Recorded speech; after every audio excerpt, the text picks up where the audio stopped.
반갑습니다. 반갑습니다. 안녕하세요. 전국에 계신 당원 동지 여러분, 우리 공화당을 지켜봐 주시는 해외 동포, 그리고 우리 국민 여러분, 문브레이커스 오늘 시즌2 시작하고 오늘 첫 번째로 게스트를 모시는 네. 날이거든요. 누가 요 사이에 나중에 앉을지 혹시 궁금하세요? 많은 분들이 연락을 해주셨고, 많은 분들이 댓글 남겨주셨고, 혹은 실시간 채팅에서 많은 분들의 얘기가 나와서 저희가 열심히 사실은 찾아봤는데 마음에 드시는 분이 나올지는 잘 모르겠습니다. 기대했던 분이 나올지.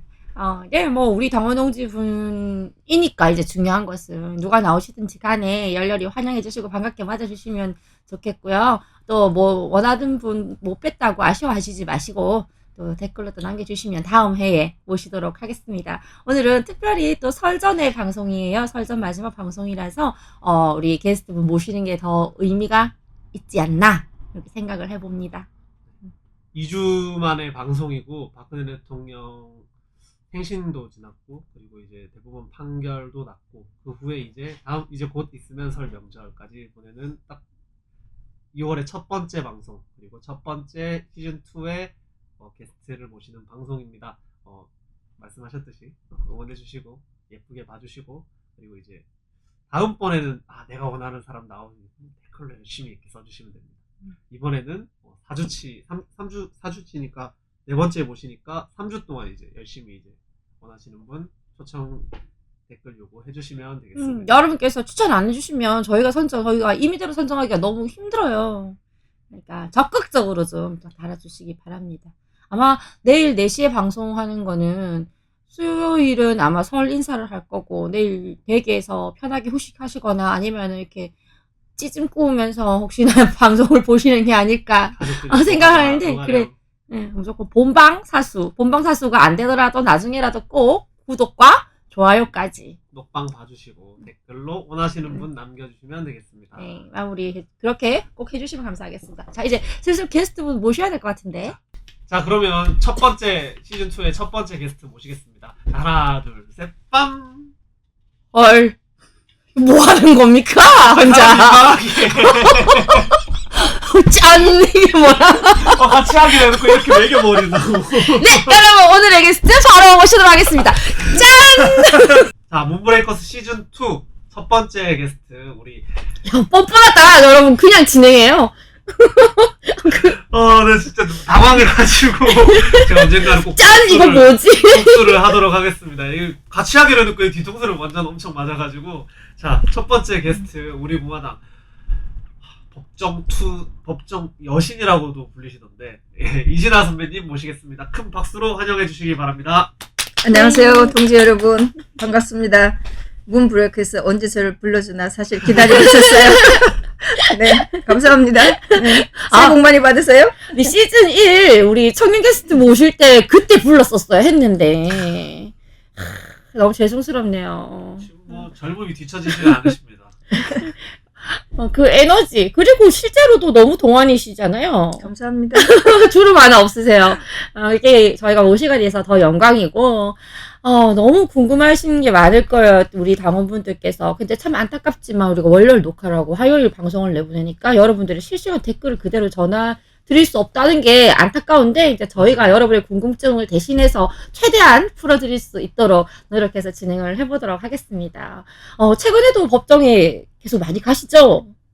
네, 뭐 박 대통령 재판이 다 완료가 되면 덜 갈 거라고 생각했는데 아직도 좀 관심 있는 재판들이 있고 아직 그 박 대통령하고 관련된 블랙리스트 파기환송심 그 재판이 남아 있으니까 그거를 좀 봐야 되고 박 대통령하고 굉장히 관련 있는 재판이라 갔었고 지난주에 우병우 수석 그 항소심 선고가 났는데 이게 2017년도부터 시작해갖고 굉장히 오래 끌었어요. 그리고 청와대에서 있었던 일이라 박 대통령 사건하고 너무 비슷하고 너무 분하기도 하고 그래서 이제 그거가 되게 중요한 재판이었었죠. 그러면 지금까지 진행 상황을 조금 구체적으로 우리 당원 동지분들께 알려주실 수 있을까요?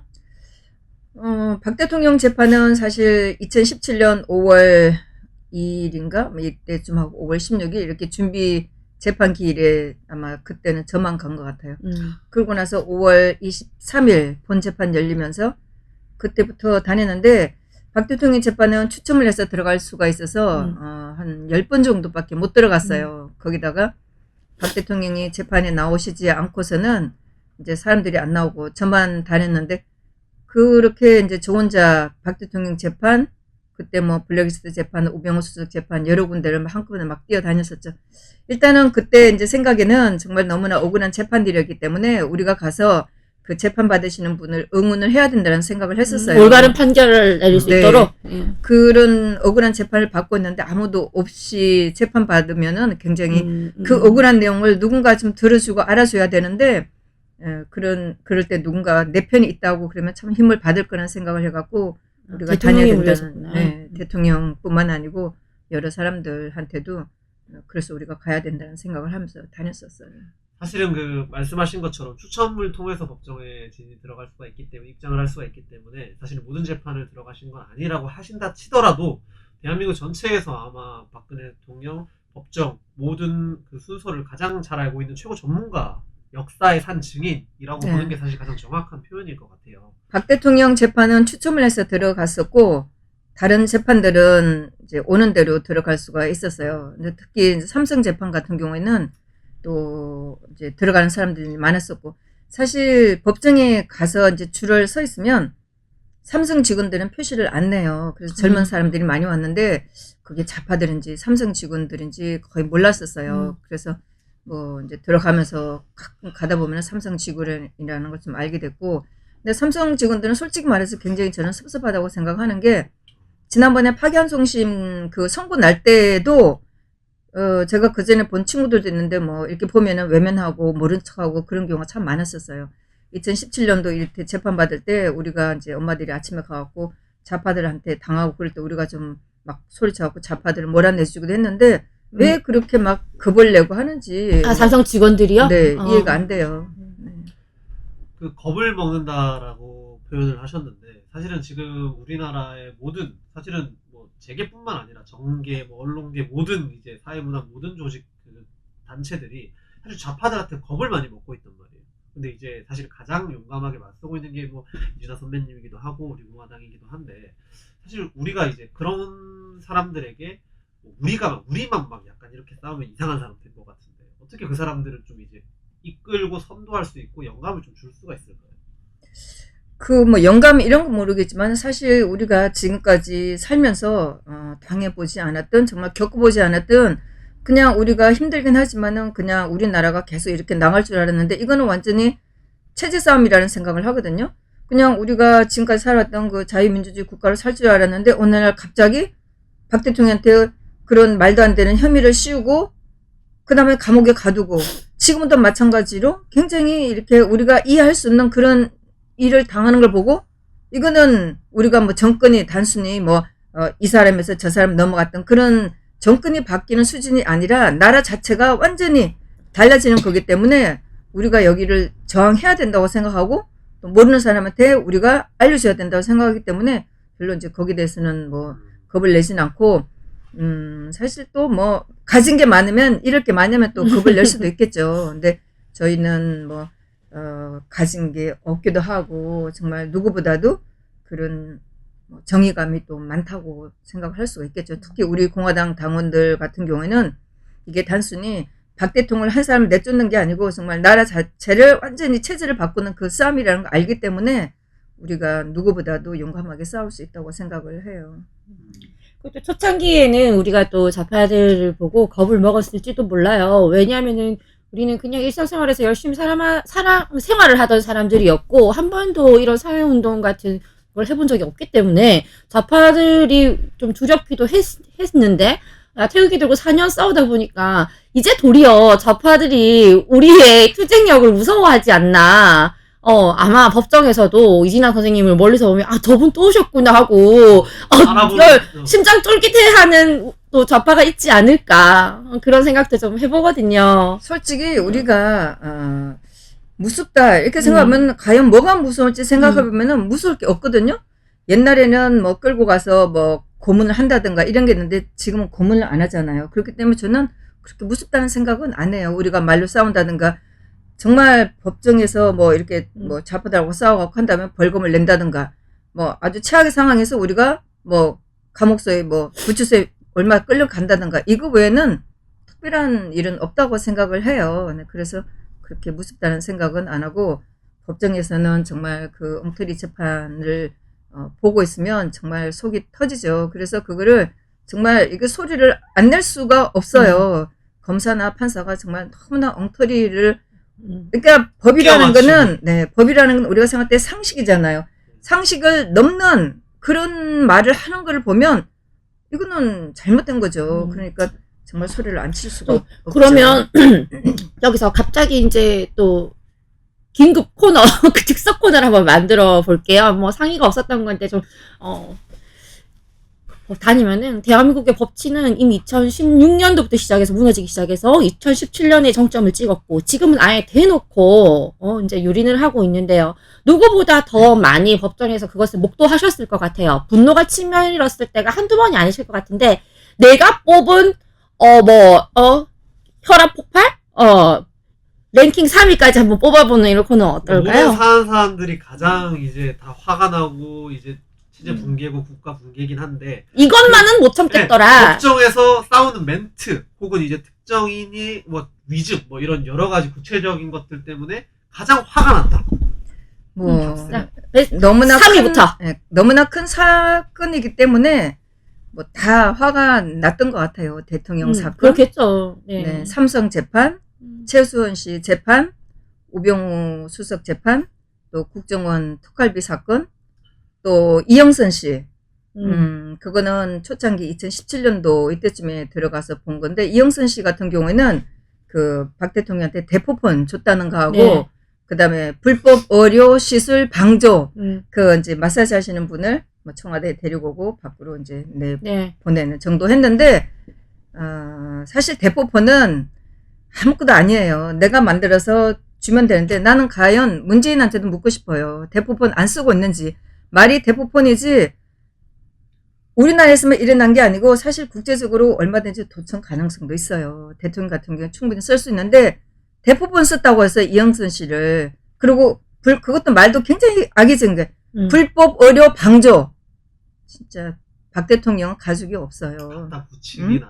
그래서 누군가 들어와서 좀 등을 좀 주물러 주고 애들이 있거나 남편이 있거나 누군가 있으면 좀 어깨도 주물 줄 수 있는데 그걸 못하니까 박 대통령 늦게까지 일하시다가 그게 좀 불편해서 한 뭐 저녁에 사람 불러갖고 마사지 받는 걸 가지고 그거를 불법 의료 방조했다고 하고 법정에서 그 마사지한 분을 불러갖고 법정에서 침대 펴놓고 어떻게 마사지를 했냐 어떻게 그렇게 재현했어요? 그걸 했었어요. 너무 기가 막혀갖고 손끝으로 했나 주먹으로 했나 어깨부터 했나 여기서부터 했나 이거를 시연하는데 진짜 너무너무 기가 막혔었어요. 그런 검사들을 보고 있고 그거 진짜 악의적이네요. 그러니까 판사도 듣긴 했는데 잘 모르겠다. 그러니까 검사가 우리가 침대까지 준비를 했다 해서 침대를 쫙 펴고 나서 법정 여직원을 눕혀놓고 그 짓을 하고 있는데 방금 욕할 뻔했다.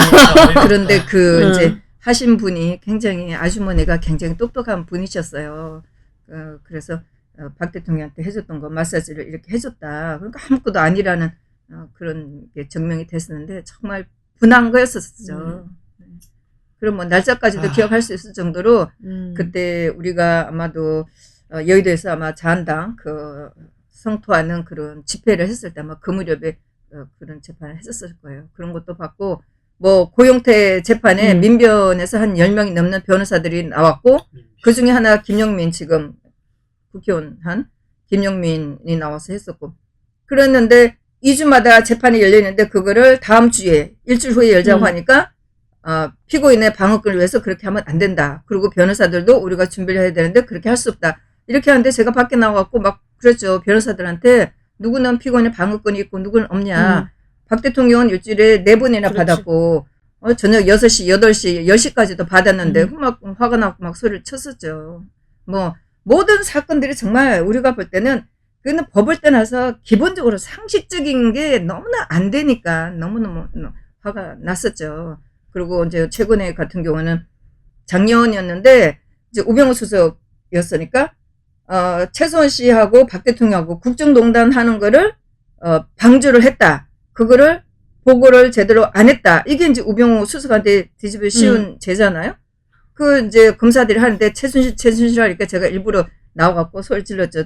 검사들 똑바로 하라고. 최순실이라는 사람이 어딨냐고. 이름 똑바로 하라고. 법정에서 그렇게 이제 안 재판 쫓겨나셨어요? 재판 끝나고 제가 박 대통령 재판 갔을 때 사실 그때도 방청객이 아무도 없었었어요. 네. 그랬는데 그때 문체부 직원들이 나와서 미래재단, K스포츠재단 그 허가 할 때 그 과정을 이렇게 증명하는 그런 증인들이 나왔는데 K스포츠재단 그 설립 과정 얘기할 때 그 남자분이 이제 문체부 직원이 나한테 조금 처음에는 좀 떨리고 제대로 못하더니 나중에 그 페이스를 찾아가면서 증언을 제대로 잘 했어요. 그러니까 네. 검사들이 자기네가 원하는 답이 아니고 그러니까. 막 소리를 지르고 엇박 지르고 막 분위기가 난리가 아니었었어요. 네. 그때 네 기자도 별로 없었고 방청객도 없었고 그러니까 제가 너무너무 화가 나갖고 그때는 제가 작정을 하고 했죠. 이제 증인이 나가는데 거의 재판 다 끝났을 무렵이에요. 그래서 제가 증인이 죄인이에요. 이제 큰 소리로 그랬죠.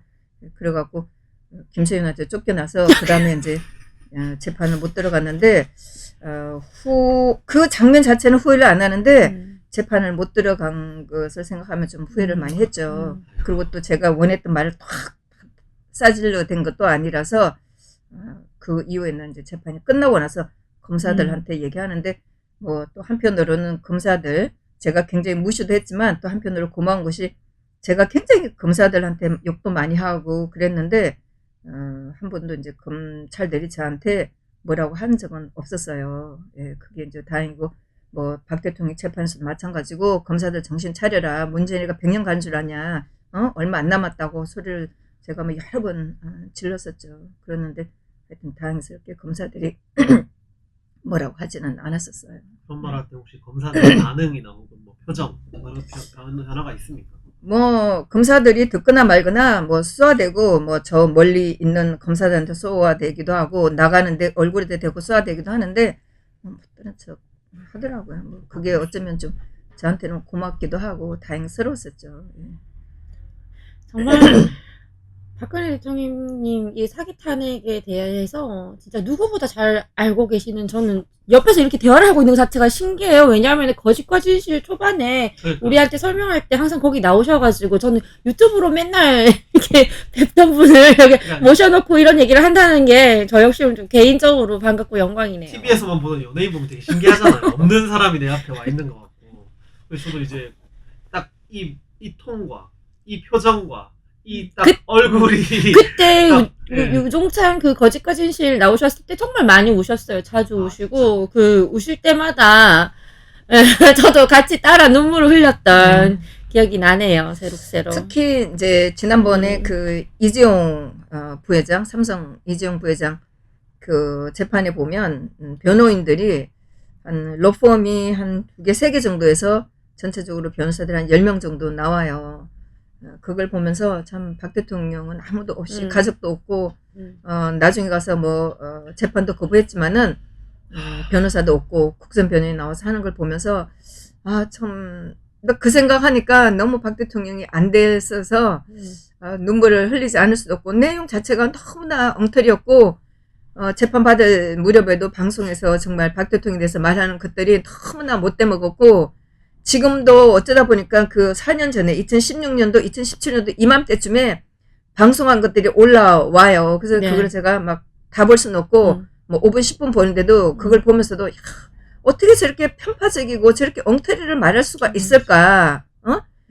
최근에 제가 본 것도 최순 씨가 헌재 나가서 자기를 얘기를 하죠. 나는 그거 모른다. 그거 도대체 당신네들이 원하는 게 뭐냐? 이렇게 말한 거 가지고 앵커가 패널들이 막 욕을 하는 거 보면서 아니 어디 나가서 내 자신을 변명하기 위해서 하는 당연한 말을 가지고 막 비난하고 네. 너무나 편파적인 방송을 했다는 것이 지금도 보면은 막 화가 나더라고요. 그때 가짜뉴스 그 속아가지고 촛불을 드셨거나 혹은 댁에서 그냥 대통령님께서 막연히 잘못했구나라고 생각하셨던 분들 만약에 그때 뉴스를 지금 다시 만약에 본다면 같은 생각을 할까 묻고 싶은 게 지금 제가 다시 봐도 너무나 이렇게 그냥 이게 단순히 허위다, 거짓이다, 악의적이다 이거를 떠나서 굉장히 수준 낮은 저질의 거짓말들이거든요. 지금 저 허수라는 걸 저 거짓말을 누가 믿지? 할 정도의 것들이 정말 많더라고요. 근데 그때는 마치 대한민국의 국민이 집단 체면에 걸린 것처럼 예? 피리 부는 사람을 따라가는 쥐떼같이 전부 그 가짜뉴스에 홀려가지고 따라갔단 말이죠. 국민들께서 지금이라도 어떻게 하면 가짜뉴스를 좀 깨게 될까? 서명태에 그거 역정하고 가짜뉴스 다 주셨잖아요. 네. 근데 사실은 잔인한 게 진짜 사실은 과거에 그 잘못된 뉴스 그거에 때문에 자기가 선동당한 걸 반성하는 사람이 선동당한 사람 전체 100이라 치면 그 중에 10%도 안 돼요. 반성을 하는 사람이 극히 드물고 반성을 하는 것보다 지금 잘못된 걸 아는 사람도 한 절반 정도? 근데 그 중에서 그 10% 빼고 나머지는 다 외면을 해버려요. 왜냐면 지나간 역사이기 때문에. 그런데 그 많은 선동당했던 사람들이 다 문재인을 거의 찍었을 거 아니에요. 근데 문재인을 찍어놓고 문재인이 지금 하는 거는 자신들 생활에 영향이 있으니까 그거에 대해서는 화가 나고 분노하고 혹은 후회하고 문재인을 욕하고 이런 액션이 나오는데 그 사람들 생각에는 박근혜 대통령은 지나간 역사이니까 굳이 그거를 목도할 필요도 없고 그냥 외면을 해버리는 거죠. 자신의 과거의 과오를. 사람이 이제 자기 잘못한 거를 굳이 인정하고 싶진 않잖아요. 그러니까 저는 그런 사람들이 굉장히 잘못하고 있는 게 박 대통령 탄핵 사건은 단순히 박 대통령이 내려온 사건이 아니에요. 개인의 이거는 문제도 아니고. 체제 싸움이기 때문에 박 대통령 탄핵에 대해서 제대로 바로 잡아야지만 우리가 이 나라가 뭐가 잘못됐는지 알 수 있다고 생각하거든요. 박 대통령 지나간 과거가 아니에요. 이거는 분명히 우리가 바로 잡아야지만 우리가 우리 자식들에게 후손들한테 뭐를 잘못했다는 걸 알려줄 수 있기 때문에 절대로 박 대통령 과거 문제가 아니고 박 대통령 사건은 박 대통령 개인의 문제가 아니에요. 이거는 너무나 엄연한 너무나 이거는 심각한 이건 체제 싸움이라는 걸 우리가 알아야 돼요. 단순히 뭐 대통령을 누구를 바꾼다, 사안을 바꾼다 이런 차원이 아니고 이거는 누가 되더라도 분명히 이 원인을 밝혀서 이건 바로 잡지 않으면 안 된다고 저는 생각을 해요. 물도 한 잔 좀 드시면서 하시죠. 좀 뜨거워요. 네, 좀 뜨겁습니다. 근데 분명한 거는 진짜 우리공화당 당원 동지분들 사실 진짜 우리공화당 당원분들이 거의 대부분일 것 같은데 의식화된 분들은 박근혜 대통령 탄핵이 이 체제에 대한 도전이고 침탈이고 대한민국이 무너져가는 이제 전조현상이다 라는 걸 인식을 하고 박근혜 대통령 개인이 아니라 이 나라를 위해서 싸우고 있고 지금까지 해왔단 말이에요. 근데 사실은 그런 인식을 가지지 못한 사람들이 대부분이에요. 그런 생각 자체를 안 하는. 이진아 선배님 같은 경우에는 사실은 그런 법정 싸움 그 역사의 산 증인 사실은 뭐 나중에는 인간문화재급이라고 저는 생각을 하는데 그 사실은 그 이전에 탄핵 이전에 본인의 일상 뭐 예전에 방송이나 이런 걸 통해서 아시는 분들도 있겠지만 이전에부터 원래 그런 거에 대한 인식이나 그런 게 있으셔서 이런 길로 들어서게 된 건지 아니면 어떠한 삶을 살아오신 건지 그때 방송에서 그 외국계 화장품에서 다닌다고 말씀하신 건 맞아요? 그러니까 여기서 얘기를 해달라 이거죠. 모르시는 분들이 계시니까. 네. 저는 알지만 우종장 기자 방송에 나가게 된 것은 우종장 기자가 유튜브를 하면서 그 뭐 잠깐 이제 말을 중간에 좀 끊어줄 사람이 필요하다고 해서 그 이제 아시는 분한테 연락을 했는데 우리가 이제 또 재판이 많이 가니까 그분이 세 사람을 추천을 했다고 얘기를 해요. 그런데 한 분은 또 뭐 그 추석 무렵에 이제 지방에 가 있느라고 시간에 안 맞췄고 저는 마침 그때 이제 서울로 올라오는 길이었었는데 저하고 연락이 돼갖고 시간이 맞춰져서 나가게 됐었고 뭐 딱히 뭐 그때 우종찬 기자 방송에 나간 거는 제가 뭐 특별한 뭐가 있어서 나간 건 아니었었어요. 그랬는데 그 자리에 친분이 있던 것도 아니셨군요. 네, 결과적으로 제가 지금까지 이제 재판을 다녔었고 우종찬 기자가 저를 잘 골라온 거죠. 결과적으로는. 네. 자기 어필을 이렇게 딱 하시는. 네, 또 그분은 뭐 또 여러 가지로 안 맞았고 여러 가지 조건에서 안 맞았고 했기 때문에 결과적으로 뭐 하여튼 제가 나간 게 우 기자한테는 잘 된 거였었고 저 개인적으로는 그러니까 어릴 때 뭐 생활 자체는 기본적으로 조금 그런 뭐 정의감과 이런 거는 좀 있었다고 생각을 해요. 집안 자체가. 근데 그렇지만 뭐 신문을 보는 정도의 정치적인 뭐 관심 정도였고 특별한 건 없었고 제 일상은 그 독일계 화장품 회사 제조업체의 에이전트 일을 보고 있다가 그때쯤에 사실 일이 많이 좀 줄어들었었어요. 여러 가지 뭐 조건으로. 그래서 일이 좀 줄어들게 되면서 박 대통령 사건이 났고 재판에 나가게 되면서 일을 좀 더 못하게 됐고 그래서 자연스럽게 좀 시간을 법정에서 보낼 수 있는 여건이 좀 됐었어요. 그래서 나가다 보니까 또 재판들이 많고 뭐 연결된 것들도 있고 해서 그렇게 이제 나가게 된 거였죠. 지금은 뭐 지금 사실 전 세계적으로 이런 상황이 되기 때문에 일들이 많이 이제 줄어들어서 거의 일을 못 하고 있는 상황이고 또 뭐 법정에 나가게 되고 또 하다 보면은 이제 봐야 될 뭐 SNS가 참 많더라고요. 기사도 보고 유튜브도 많이 정보량이 보게 워낙 되고 많으니까. 네. 그래서 그걸 하다 보면 뭐 정신없이 시간이 지나가게 돼서 별로 이제 일을 못한 것에 대해서는 그렇게 뭐 걱정은 하진 않아요. 네. 그러면 원래는 특별한 뭐 정치 쪽에 뭐 종사를 했다거나 아니면 정치에 이제 뭐 연관이라도 있었다거나 이런 게 전혀 아니고 일상을 사시다가 특별한 계기를 만나서 거기서 각성 혹은 상황까지 더해져가지고 이렇게까지 시간이 더해서 오게 되신 거다. 네. 요약하자면 이런 네, 거죠. 그렇죠. 사실 뭐 정치적인 걸 좀 꿰뚫고 있었다면 법정에 갔을 때도 제가 흐름을 좀 더 알았을 거고 알고 사람들도 있어도. 네 사람들도 알았을 텐데 사실 제가 굉장히 모르고 있었다는 걸 물론 신문을 잠깐 봤지만은 뭐 청와대 뭐 사실 청와대 조직 자체도 잘 모르고 그러니까 뭐 그 사람들 직책 같은 것도 말하기도 참 어렵고 그렇더라고요. 그래서 그 정도였었지.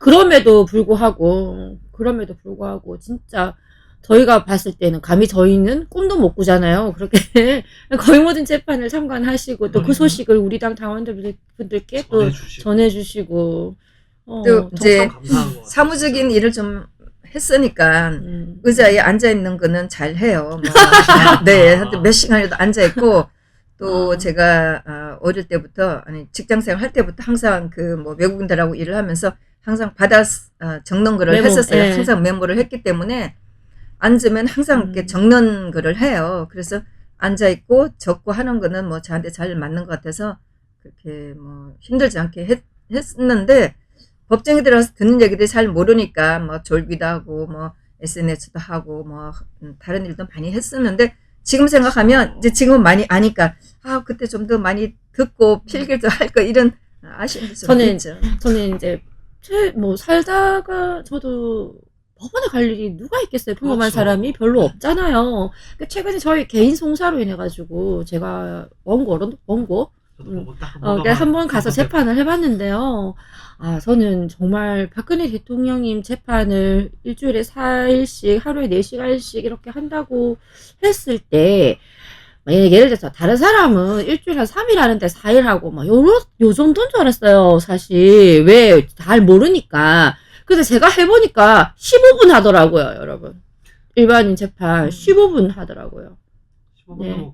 길 편이죠. 뭐 재판 내용에 따라서 이제 그렇게 할 텐데 제가 옛날에 그 페이스북에 이제 옛날에 썼던 글들이 잠깐 올라와서 그 보기도 하고 그랬는데 김세윤이가 그때 이제 대통령 재판을 일주일에 3번, 4번 하겠다 이렇게 하니까 유영아 이제 변호사가 안 된다 이렇게 이야기하기는 했었어요. 5월달에 그러면서 기간 내에 이 재판을 끝내려면 그렇게 하면 안 된다 이렇게 얘기를 했는데 결국은 6개월 구속시키고 재판을 하고 나서 그거 못 끝내니까 다시 또 연장을 구속을 하면서 이렇게 했었죠.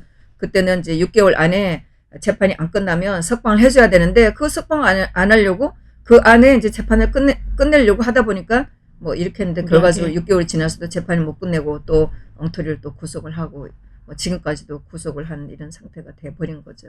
근데 재판에 따라서는 잠깐 하는 경우도 있어요. 그리고 보통 뭐 한 달에 한 번 한다든가 2주에 한 번 한다든가 이렇게 했는데 박 대통령 재판은 엉터리였고 그 엉터리 가지고 뭐 그렇죠. 수많은 사람 이제 증인들을 불러내고 이렇게 했기 때문에 그렇게 했겠죠. 뭐 되지도 않는 그런 혐의를 씌워갖고 재판을 했으니까. 말씀 들어보니까 이제 재판 자체도 탄핵이라는 결과를 정해놓고 이제 사람이 죄인이어야 되니까 맞춰온 것도 있지만 그 재판 중간에도 그 구금 기간을 연장을 한다거나 옥에 더 가둬놔야 되니까 그런 했던 과정이 더 추가로 계속 있었다. 그 사건. 정말 잔인하네요. 사실 저도 아까 진채고도 그 개인 송사 있었다 했지만 저도 지난 선거 때 나갔던 되게 웃겨요. 이거 피켓을 예비 후보 때는 이게 목걸이로 걸어야 되잖아요. 내려놨다고? 네, 그거 10분 내려놨다고 걸렸어. 다른 후보들은 막 한 3시간씩 하던 걸 같이 걸려서 뭐 다른 뭐 주요 당 후보들도 같이 걸리긴 했는데 그거 한 번에 처음으로 저도 법원에 가봤거든요.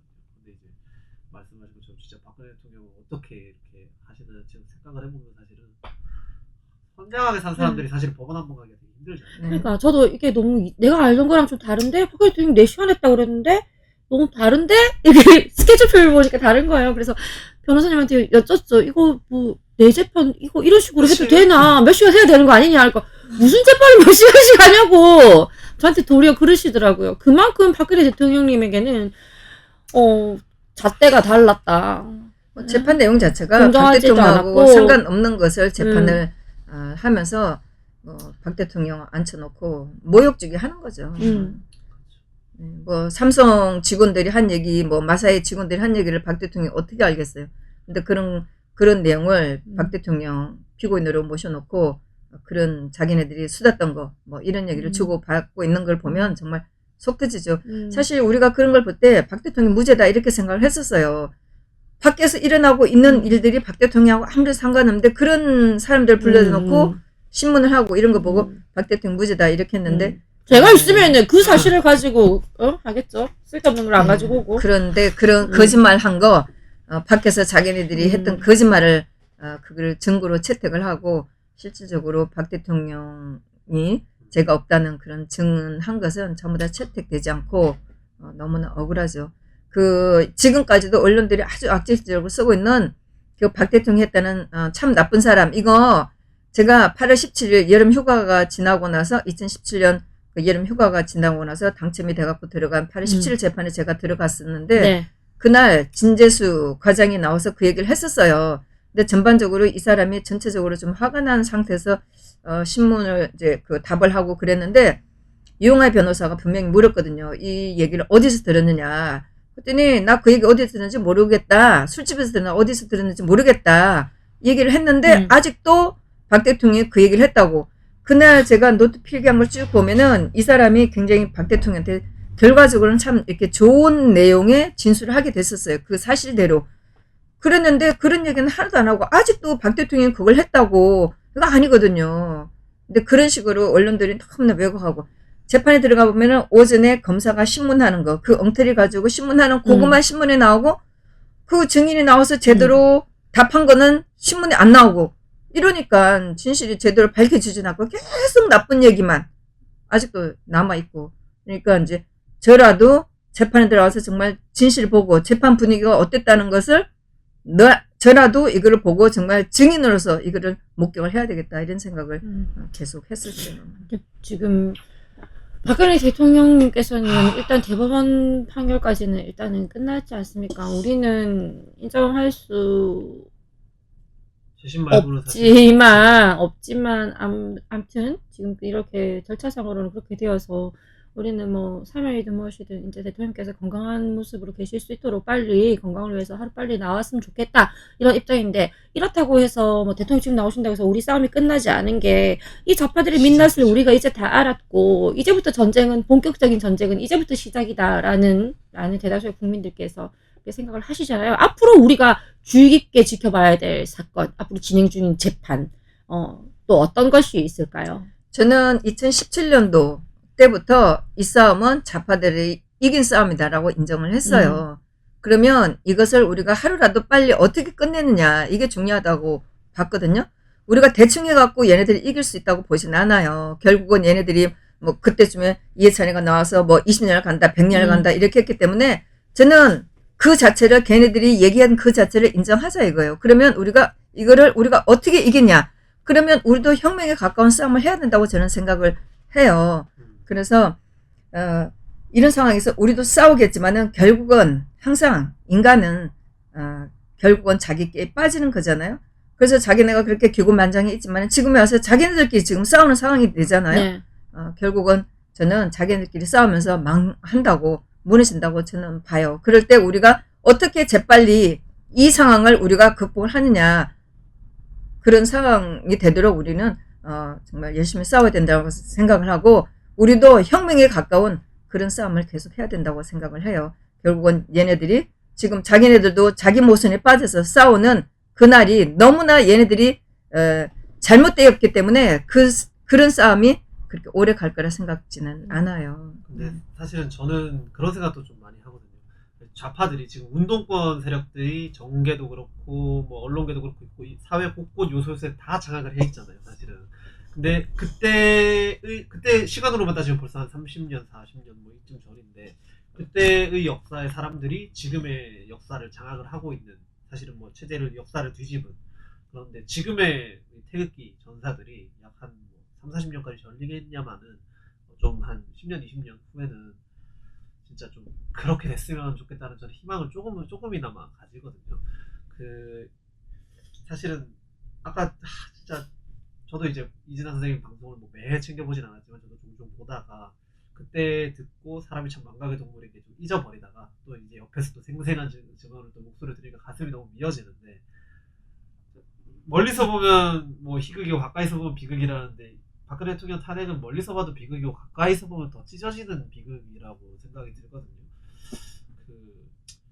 더 얘기하니까 사실 저 좀 마음이 자꾸 아파가지고 대통령 탄핵에 대한 얘기는 뭐 상당한 증인 모셔놓고 좀 점점 너무 마음 아파가지고 앞으로 아까 진채모가 물어봤던 것처럼 앞으로의 만약에 박근혜 대통령 관련된 부수적인 모든 재판들이 끝나시면 제가 이거 잠깐 들어봐도 될까요? 들어서 좀 보여드려도 될까요? 네. 여러분 일정이 지금 재판 일정인데요. 제가 이거 잠깐 좀 보여드리고 싶어요, 여러분께. 뒷면도 있어요. 이런 식으로 되지. 빼곡하게 다 쓰여 있어요. 일정은 2월 일정, 3월 일정.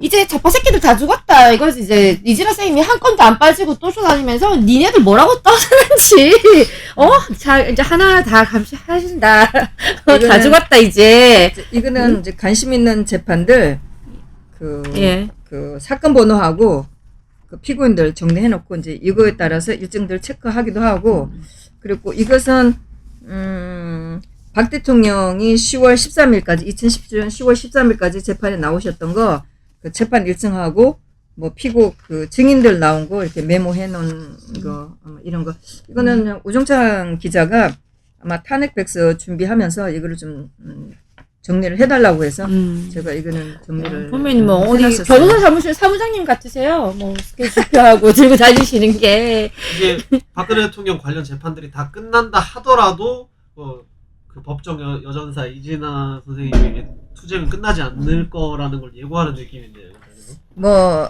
박 대통령 재판하고 박 대통령 관련된 수많은 사람들 재판에 들어가서 보고를 했는데 지금은 이제 좌파들이 또 재판을 받게 되잖아요. 제가 보면은 뭐 박 대통령이나 박 대통령 관련 재판에 막 굉장히 기가 막 이렇게 넘치는 막 이렇게 절대적인 어떤 의무감으로 들어갔는데, 뭐 좌파들 재판은 그렇게 뭐 기가 살아서 그렇진 않아요. 그러나 쟤네들이 재판을 어떻게 하나 이제 그래서 가보기는 하고 뭐 적어놓기는 했어요. 그런데 그렇게 열심히진 않는데 결과는 어떻게 되는지 좀 보고 비교는 해봐야 겠다 이런 생각을 하고 있고, 그럼요. 지난번에 이제 김경수 재판이나 뭐 정경심 재판 들어갔는데 실제적으로 김경수 재판에는 2018년도 그때 됐을 때는 별로 가고 싶은 마음은 없었는데 먼저 들어간 분이 저한테 메시지를 보냈어요. 들어가서 그 김동훈 드루킹 김동훈이가 문재인한테 보낸 보고서에 삼성이나 그때는 네이버라고 그랬어요. 이런 기업들을 국민들이 뭐 하여튼 이거를 기업들을 잡아먹자 이런 보고서를 올린 게 있었어요. 그런데 지금 뭐 삼성한테 대하는 게 지금 그런 시기잖아요. 그래서 그때 보고 이게 단순히 문재인 뭐 이 정도 댓글 작업한 게 아니고 어마어마한 이거 공작들이 있구나 이렇게 생각하고서 들어가 봤는데 뭐 실제적으로 드루킹 김동훈이는 김경수한테 당한 거죠. 그래서 그런 좀 재판을 받고 김동훈이는 많이 억울하겠죠. 정말 그때 곧 만기 출소 다가오지 않나요? 2022년도 3년 6개월이니까 아마 내년 선거쯤에 나올 텐데 김동훈이가 정신을 차리고 뭐 자기 스스로도 국민들한테 미안하다고 얘기를 했어요. 김경수하고 문재인도 욕을 많이 썼고 교도소에 있는 게 안전하지 않을까요? 뭐 근데 하여튼 김동훈이는 조금 좀 똑똑하기도 하고 근데 참 놀라운 게 김동훈이하고 같이 일했던 직원들이 누가 하나 김동훈을 드루킹을 욕하는 사람들이 없더라고요. 그런 상황이 됐는데도. 그래서 김동훈이가 좀 정신 차리고 나와서 좀 활약을 해주기를 바라는데 모르죠. 하여튼 그랬고 정경심 재판은 좀 초기에 좀 들어가 봤었고 블랙리스트 그 환경부 장관들 블랙리스트 들어가 봤는데 블랙리스트 하면은 우리는 막 또 당한 게 있으니까 있죠. 그래서 가봤는데 뭐 처음부터 좀 이상한 방향으로 나갔고 내일인가? 내일 그 1심 선고예요. 네. 그래서 결과를 좀 보고 싶다는 생각이 들죠. 예. 뭐 앞으로도 지금 많은 것들이 기다리고 있을 텐데 제가 뭐 잘은 모르지만은 조국 아들 관련된 재판들도 이제 앞으로 조국 아들은 기소는 안 됐는데 정경심 재판에 아들이 기소된 게 아니고 그거를 해준 사람이 기소되지 않았어요? 최강욱이 예. 최강욱이가 지난번에 8개월 선고를 받았지. 받았죠. 예. 집행유예 받고 그랬는데 선거 기간 중에 나 그거 해준 적이 없다. 또 거짓말 해갖고 또 그게 이제 선거법위원회로 또 걸린 게 있고. 양형 사유가 없다고 그냥 네, 거기서는 네. 워낙 같은데. 그러니까 정경심도 그렇고 최강욱도 그렇고 재판대에 나가서 너무나 뻔뻔스럽고 판사 수치를 깔아뭉개니까 최강욱도 재판을 하고 있는데 나 기자회견 해야 된다. 뭐 그러고서 가버렸으니까 정말 상상할 수도 없는 거죠. 판사를 완전히 깔아뭉갰으니까. 그래서 아마 자기 입맛대로 할 수 있다. 뭐 사람으로 안 보겠죠. 그렇죠. 우리도 사람으로 안 보는데. 자기네들 세상이니까. 네. 그렇지만 뭐 제가 소리 질러서 판사한테 당한 것처럼 최소한 판사는 조금 뭐 어쨌든 진행하는 사람이니까 뭐 그거는 지켜줘야 되는데 뭐 최강욱이는 재판 중에 벌떡 일어났고 좌파들은 그래요. 뭐 주진우, 네. 김어준 이 사람들도 재판 받다가 벌떡 일어나갖고 막 욕하고 막 이랬으니까 하여튼 뭐 우리가 상상할 수 없는 것들을 좌파들은 지네들 세상이라 하고 이렇게 하고 있죠. 네. 최강욱 같은 경우에는 제가 판결문 조금 봤는데 보니까는 판결문 되게 잘 썼더라고요. 좀. 네, 판사가 그나마 좀 소신 있게 좀 판결문을 쓴 것 같아서 그나마 조금 속이 시원했어요. 앞으로 또 뭐 옵티머스 관련해서도 있을 거고. 옵티머스는 지금 진행이 되고 있어요. 산자부도 네. 지금 산자부 장관도 지금 재판 네네네. 있을 거고. 오늘 뭐 영장 실질 심사처는 이 그거 말이 너무 어려워요. 어떻게 됐을까요? 지금 뉴스 대전에서 못 봤는데? 뭐 그거 조사받고 있으니까 저녁에 다음에? 결과가 나겠죠. 네. 근데 이제 정말 해야 될 건 울산 시장 부정선거 이거 해야 되는데 아직 조용하죠. 네. 그거 네. 준비 기간으로 해갖고 조사를 아직 뭐 제대로 못 하고 있으니까 1년이 다 돼가는데도 아직도 뭐 재판이 제대로 안 되고 있죠. 현직 법관도 최근에 이제 말도 안 되게 탄핵해버리고 했잖아요. 사실 사법 독재를. 보면 적당히 이제 앞으로 있는 그런 많은 재판들에서 뭐 제대로 된 결과가 뭐 나오겠습니까? 적당히 하는 척하면서 국민 민심 살살 달래면서 꼬리치고 덮을 또 거는 또 살살 묻어주고 그러니까는 요만한 거 하나 주고 요만한 거 숨기려는 작전으로 가겠죠. 영 안 하는 척 하면은 안 될 거고. 사실 다행스럽게 임기라는 게 있잖아요. 임기. 그 5년 이렇게 있으니까 검사도 판사도 자기 그 직업에 대한 그 자존심을 좀 지키고 그 법대로 해야 되거든요. 근데 검사들이 그 모양이 됐고 판사들이 좀 정신을 차려야 되거든요. 근데 판사들이 제가 보니까 판사들이 대통령 사건 제대로 알지도 못하면서 전부 다 박 대통령하고 최순실이 국정농단 했다고 이렇게 얘기하고 있는데 제가 지난번에 우병우 수석 재판 끝나고 나서 말은 제대로 못했었어요. 못했는데 그때도 판사님 최순실가 K스포츠 재단 한 거 없다. 국정농단 없다. 이제 좀 시간이 났으니까 제대로 살펴보시라는데 제가 버벅대고 제대로 똑부러 쥐기는 못하겠는데 전부 다 판사들 자체가 그렇게 알고 있어요. 네. 아예 선입견을 가지고 시작을 하는 거네요. 전부 다 선입견을 가지고 그렇게 하고 있는데 뭐 문재인이가 오래가신 임기가 있으니까 판사들도 지금 일어나고 있는 게 너무 황당하니까 좀 정신을 차려갖고 제대로 해야죠. 네. 알고 싶지가 않겠죠. 알아도 자기가 다른 목소리를 낼 수 있는 분위기가 아니라고 생각을 할 테니까요. 그런데 판사건 검사건 간에 정치에 휩쓸려가지고 여기저기 눈치 보면서 자기 목소리를 못 내는 것보다 자기 본분에 가장 충실할 때가 가장 떳떳하고 자기 목소리를 가장 잘 낼 수 있다는 점, 그 점을 좀 잊지 마시고 판사든 검사든 본인의 일을 먼저 좀 챙기시기 바랍니다. 그러니까 제발. 제가 2019년도에 그 사법농단회로 와서 판사들 재판 대법원장, 대법관들 판사들 재판 받고 있는 거 좀 들어가 봤었어요. 그때 제가 느낌은 이거 사법부 다 무너졌다. 저는 벌써 그때 그런 생각을 많이 그렇죠. 했었고 그때 결국은 재판하는 내용이 초기였으니까 징용 문제. 그 박 대통령하고 또 무슨 관련이 있나. 뭐 이제 이거를 어떻게 뒤집냐 이거였었잖아요. 그래서 징용 문제, 위안부 문제 이런 거 했다가 결국은 뭐 그 좌파들 우리법 연구에 네. 그 성향을 가진 좌파 성향을 가진 판사들이 거기서 모임을 하고 뭐 이런 분위기를 좀 이끌어 나가려고 이런 분위기였는데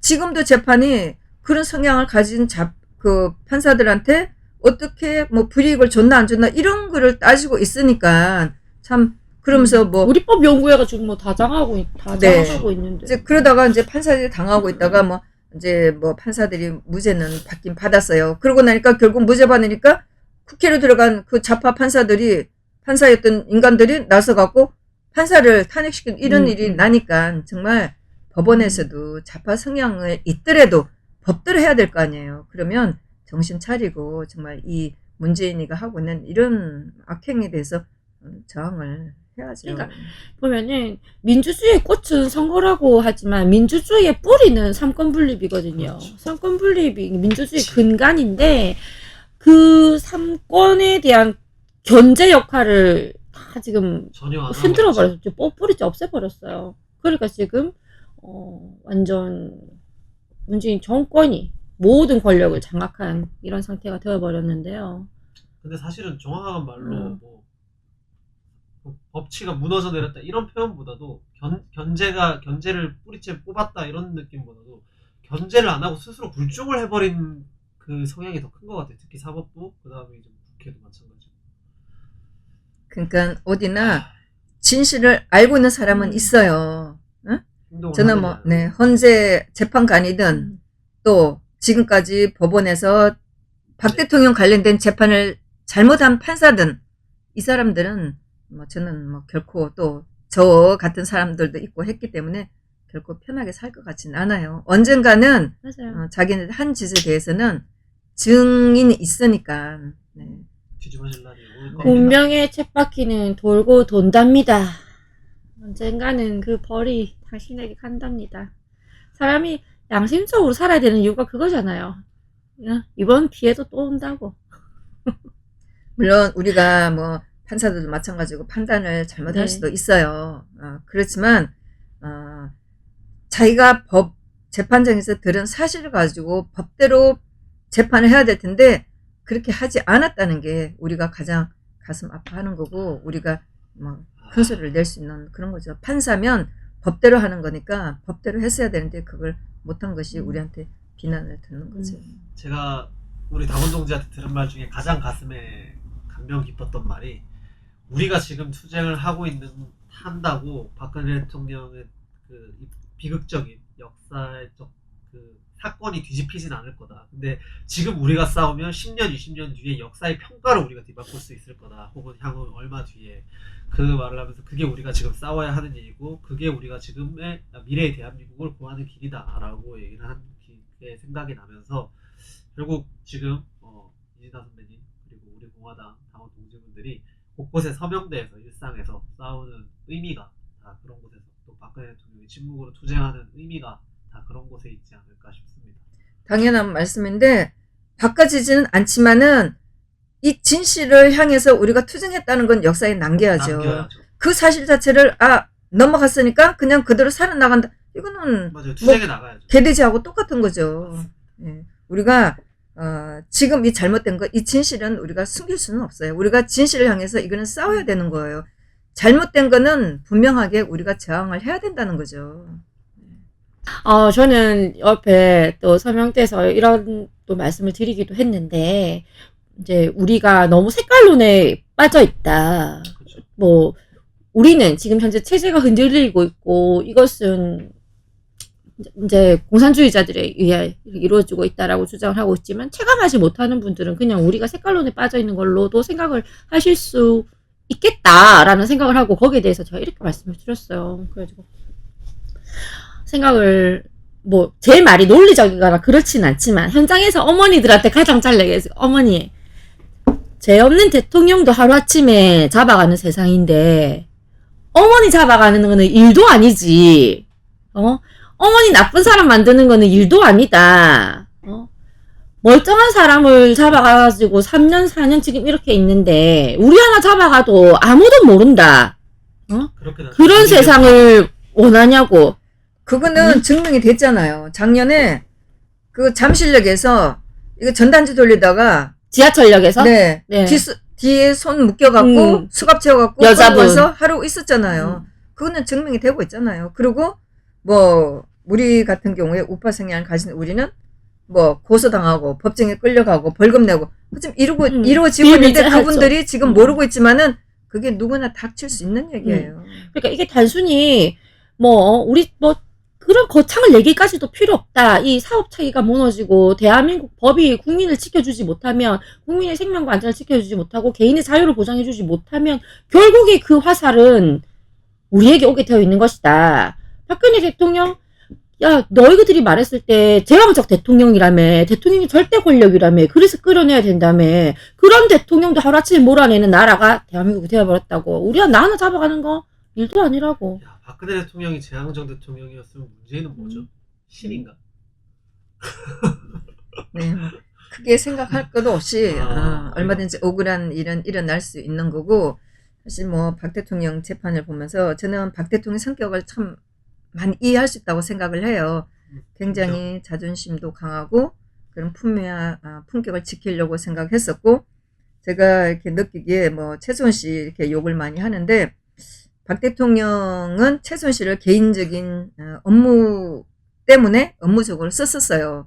그 검사들도 PT로 뭐 박 대통령 화장품 사다 주고 뭐 그 속옷 사다 주고 했다고 이렇게 PT로 띄워서 보여준 적이 있었어요. 그런데 그런 개인적인 일을 시키면서 박 대통령은 그분한테 국가의 돈을 주고 싶지 않았기 때문에 썼다는 거지. 정말 문재인이가 하는 식으로 정말 직책을 주고 돈을 줬다면 그게 더 문제가. 또 그럴 수도 있겠죠.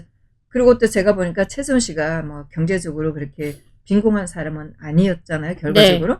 그러니까 그분이 또 박 대통령이 뭐 자기 스스로 연예인처럼 나는 좋아했다 하기 때문에 박 대통령이 불러서 쓰면 개인적인 일을 해준 거지. 만일에 그분이 정말 경제적으로 빈곤했으면 직책을 주고 돈을 줬겠죠. 그러나 그분은 그걸 하지 않아도 불평을 하지 않았고 박 대통령은 개인적인 일을 시켰기 때문에 뭐 그냥 그렇게 썼고 한 푼의 그 국가 돈을 쓰지 않으려고 했던 결과가 이렇게 됐는데 많은 그 패널들과 방송에서 많은 국민들은 그런 박 대통령의 그런 뭐 정말 나라를 사랑하는 이런 마음을 헤아리지 못하고 함부로 욕을 하는 게 저로서는 너무 안타깝다는 생각이 많이 들고 제가 이제 집회를 하면서도 박 대통령 옷을 만들었다는 분도 제가 만났어요. 예, 그리고 제 동생도 신사동에서 그런 뭐 옷을 만드는 일을 하고 있었는데 그때 이제 신사동에서 옷을 했다는 얘기를 듣고 그러니까 결국은 뭐 고영태 시켜서 동대문을 가서 옷감 띄우고 단추 사고 해갖고 직접 대통령 옷을 만들어서 대통령은 참 그 얘기 들으면 저는 정말 눈물 나요. 어떻게든 그 세금을 아끼려고 몇십만 원 정도밖에 안 되는 옷을 해 입고 다녔는데 네. 정말 김정숙이랑 비교하면은 정말 이렇게 나라 살림 한 푼에도 아끼려고 했던 부분을 헤아리지 못하고 국민들이 헤아리지 못하고 최준실이 뭐를 했다. 참 이런 거는 정말 사실을 알아보라고 이렇게 정말 하소연을 하고 싶다는 맞아요. 생각이에요. 사실 뭐 우리가 탄핵 역적들도 욕하고 뭐 그때 어부지리를 얻은 문재인도 욕하고 뭐 이렇게 욕을 하지만 사실은 가장 큰 원인은 국민이 모질해서 그런 거예요. 국민이 못나서 그런 거예요. 가장 저는 제가 그런 생각을 해요. 최근에 또 이제 본 그 옛날 뭐 2017년도에 그 방송을 잠깐 봤는데 패널들 자체도 그렇게 얘기를 하더래요. 이렇게 많은 사람들이 했는데 돈으로 구속된 사람이 없어요? 자기네들도 그 얘기를 해요. 우리는 이제 보면서 어떻게 저렇게 그 당시 몰랐어. 우리는 그걸 보면서 깨닫는 거고 방송에 나와서 잘났다는 패널 자체들은 자기네가 그 말 하면서도 모른다는 거예요. 정말 다행스럽게 박 대통령과 관련된 사람 중에 누구 하나도 돈 때문에 구속된 사람이 없어요. 이걸 보면은 박 대통령이 정말 얼마나 깨끗했고 이러기 쉽지 않죠. 네, 주변에 있는 분들도 얼마나 깨끗하게 일을 했는지 그런 걸 알 수가 있죠. 네. 암울하고 비극적인 들여다 들으면 알면 알수록 힘든데 끝이 아니고 우리 그래도- 계속 진행 중이고요. 그래도 우리는 오늘의 투쟁을 이어가야 되고 그래도 우리는 내일의 희망을 심어야 되기에 뭐, 사실은 참 긴 시간 얘기를 나누고 사실 더 모시고 더 얘기도 나누고 싶지만 시간도 좀 제한적이고 이제 사실 며칠 뒤면 설 연휴입니다. 설 연휴에 우리 당원 동지들께 혹시 말씀도 해주시고 싶은 바 그리고 혹은 뭐 이러이러한 부분을 뭐 자녀 혹은 친인척 뭐 5명도 못 만나게 한다는데 전화로라도 어떻게 하는 게 좋을까요? 우리 가족 6명이면 1명 쫓겨내야 됩니까? 저희도 우리 공화당 당원들은 특히 누구보다도 이 탄핵의 진실 또 우리가 왜 싸워야 하는지를 잘 알고 있다고 생각을 해요.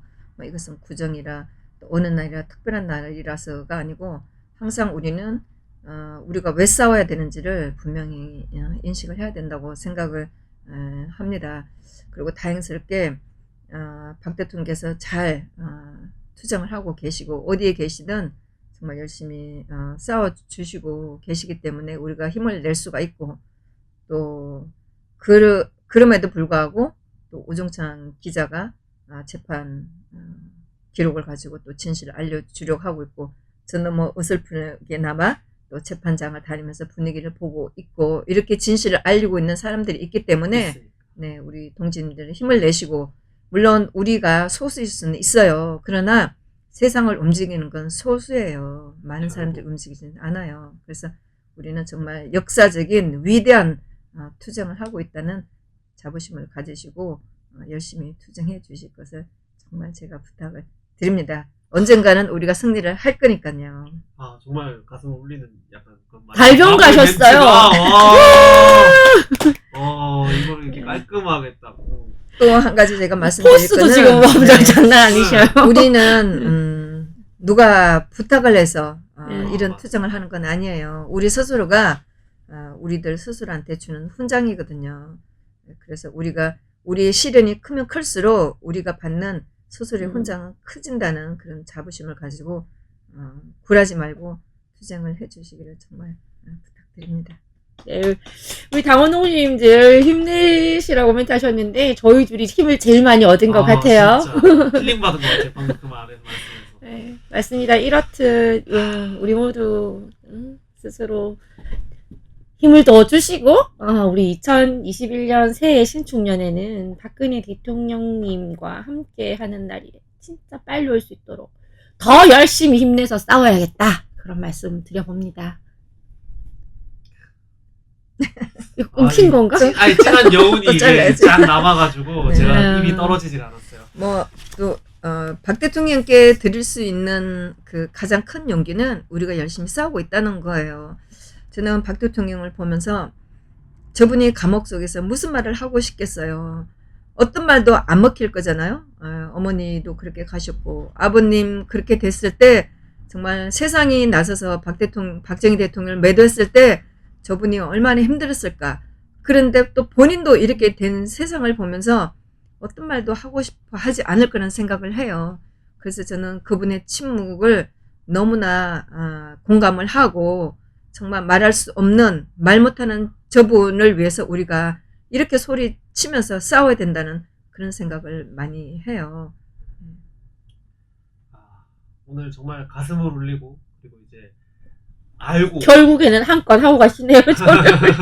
울어. 끝에 이제 마무리 하시면서 하는 말씀들이 가슴을 이렇게 되게 찡하게 이제 징으로 치듯이 이렇게 특히 저희 옆에서 들으니까 울려가지고 네. 말 못하는 저분을 위해서 정말 우리가 울고 그분은 함부로 울지도 못하잖아요. 정말 생각하면 저분 인생이 너무나 안타깝잖아요. 울지도 못하고 그렇다고 저분이 마음대로 소리내서 웃지도 못하잖아요.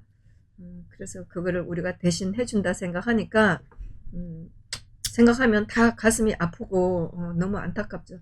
가장 우리가 해줄 수 있는 거는 투쟁이라고 생각해요. 화면에 잘 보일지 모르겠는데 진짜 지금 닭똥 같은 눈물이 또 지금 흘리고 있는데 아니 저는 그래요. 대통령님 생각을 하면 뭐 마음이 다 안 좋죠. 우리 모두 다 안 좋죠. 근데 항상 그래요. 박근혜 대통령님 이야기만 할 때보다 저는 물론 78년도에 태어나가지고 박정희 대통령님을 몰라요. 그런데 박정희 대통령님, 유경수 여사님, 박근혜 대통령님 이렇게까지 이렇게 이야기를 같이 하다 보면 저는 너무 화가 나는 게 대한민국 국민이 너무 잔인하다. 너무 진짜 인간이라면 이럴 수 있는가. 그때는 뭣도 모르고 독재자라고 했을 지언정 내가 이 풍요로움을 누리고 있으면서 대통령 박근혜 대통령께서 저렇게 계시는데 우리가 서명해달라고 박근혜 대통령이 이 서명을 한다고 진짜 나올지 안 나올지도 몰라. 자기 서명 하나가 하는데 1초, 2초밖에 안 걸려. 그런데도 너무나 냉정하게 획 돌아서 갈 때 그런 데를 생각하면 이 세 분을 생각하면 대한민국 국민들 정말 천벌 받는다. 너무 잔인하다. 그런 마음이 들어가지고 분해가지고 눈물이 납니다, 여러분. 그런 것도 있죠. 사실 지금 이렇게 문재인 때문에 고통 받아도 싸다 이런 생각도 가끔씩 들 때도 있어요, 진짜. 근데 뭐 박근혜 대통령이 만약에 계셨다면, 혹은 곁에 계시거나 아니면 뭐 정치적 발언을 하셨다면, 그래도 우리는 그런 생각을 하면 안 되고 국민을 좋은 방향으로 이끌려고 우리는 최선을 다해야 된다 이런 말씀을 아마 하셨을 것 같아요. 참 오늘 뭐 진치호 말대로 진짜 한 건 하고 가시네요. 가슴을 울리고 스튜디오에서 처음 눈물 흘리시는 것 같은데 그래도 다 똑같은 눈물 뿜어내시고, 저도 이렇게 사실 말문이 막힌 적 거의 처음인데, 자, 진한 여운을 주고 가십니다. 혹은 뭐 자, 마무리해야 돼요. 뭐 더 하시고 싶으신 말, 네. 뭐 하고 싶은 말 다 하셨는지. 박 대통령 성격은 제가 이해하는 박 대통령 성격은 항상 이렇게 보편적인 말씀을 하시는 것 같아요. 그렇게 뭘 콕 집어서 하지 않고, 앞으로 박 대통령이 나오셔도 우리 공화당만을 위한 말씀은 안 하실 거라고 저는 생각을 해요. 그렇지만 그 마음을 우리가 이해를 해야 될 거라고 생각하거든요. 그래서 우리가 열심히 싸우는 것은 아마 박 대통령께서 속으로 지지할 거라 생각하기 때문에 꼭 우리한테 맞는 말이 아니더라도 우리는 그걸 이해하고 우리만이라도 이해를 하고 열심히 싸워야 된다고 생각해요. 뭐 박 대통령은 곧 나오시겠죠. 네, 중요한 말씀을 해주신 게 또 그런 상황을 또 저쪽에서는 또 이용을 해가지고 우리 공화당을 또 엄청 공격할 거라고요. 정치적. 네. 그런데 흔들리지 마시고요. 우리 공화당이 박근혜 대통령 석방과 탄핵 무효를 위해 싸우는 것이고, 그것이 곧 대한민국을 위해서 싸우는 거니까요. 박근혜 대통령님이 나오셔서 뭐 말씀하시네 안 하시네, 우리 편을 드시네 안 드시네, 네. 그런 거는 신경 쓰지 말고 우리 할 일만 하자고요, 여러분. 우리는 인정받기 위해 하는 게 아니니까요. 자, 오늘 첫 번째 시즌2의 첫 번째 게스트입니다. 청년만 계속 이렇게 모시다가 이렇게 딱 모셨더니 가슴 찡한 감동도 받고 눈물도 한 바가지 좀 BGM. 쏟고, 날 BGM 한번 울리지 좀 마. 올려주시면 참 이렇게 감명 깊은 시간을 가져봤습니다. 우리 공화당 당원 동지분들이 어떻게 보셨을지 저도 참 궁금한데 댓글로 남겨주시고, 이진아 선배님께 동지님께 하고 싶은 말씀도 댓글로 실시간으로 남겨주시고, 그리고 다음에 두 번째 나오시는 분이 되게 부담되실 것 같아요. 이렇게 첫 번째에서 너무 빵 터뜨려 놓으시면 두 번째 보고 싶은 분도 댓글로 꼭 남겨주시길 부탁드리겠습니다. 네, 멘트에서 말씀을 하셨는데, 네, 하여튼 뭐 저는 이제 중년이 어느새 돼버렸고, 근데 젊은 분들께서 또 우리 공화당에서 열심히 활약해 주셔서 사실 굉장히 고맙다는 생각을 해요. 이번 기회에 또 두 분 최고위원들, 또 다른 젊은 동지님들, 당원들 정말 감사합니다.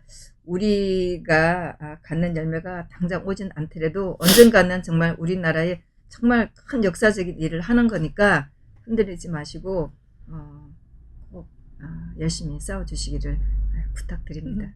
네, 오늘 이렇게 초대 응해주셔가지고 흔쾌히 한달음에 와주신 우리 이진아 동지님 너무 감사드리고요. 이제 곧 설 연휴입니다. 저 이제 마치셔야 되는데 새해 복 많이 받으시라고 인사하면서 오늘 마치도록 하겠습니다. 아쉽지만 제가 새해 복 하면 다 주까지 같이 많이 기다려주시고요. 받으세요 하면서 이렇게 해주시죠. 자, 하나, 둘, 새해 복 많이 받으세요.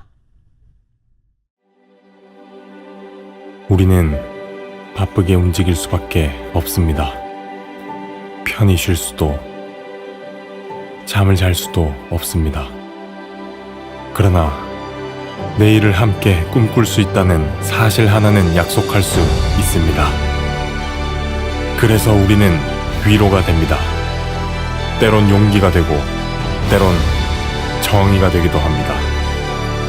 오늘도 희망을 품고 나아갈 수 있도록 대한민국 국민 모두의 꿈을 지키는 우리는 당신의 벗입니다. 우리 공화당